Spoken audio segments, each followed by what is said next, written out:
If you want to change wallpaper on POCO C85, you just have to open Settings.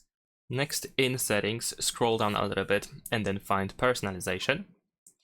Now in here we should be able to find a bunch of different wallpapers. We have some editor picks, we have some new category, we also have system wallpapers that we can go through. You can also tap on more over here on the right side in order to take a look at more wallpapers that we can easily find. So let's say we're gonna choose one of these wallpapers. Perhaps I'm just gonna choose this one over here.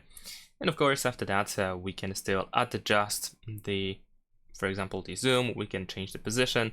We also have lock screen effects that we can apply.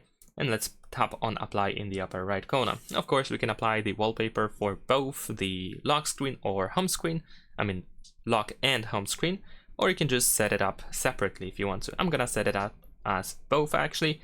You might also see this prompt that suggests you to use the wallpaper carousel.